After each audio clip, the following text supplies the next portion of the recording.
Hello, this is Raina with LYLO Crafts coming on today with a quick share.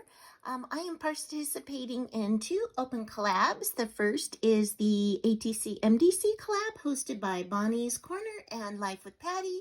And I am also participating in Twinchie Thursday, which is the open collaboration hosted by Crafts and Tea with JanetKay. And so I took those little embellishments that I made yesterday and I said that I was going to turn them into these. So that's what I did.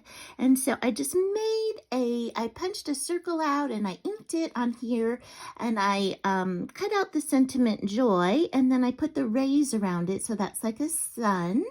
I just double matted this ATC card and I inked around the edges. Here's that house that I created yesterday. Then I added this road and these tiny little flowers over here leading up to the house.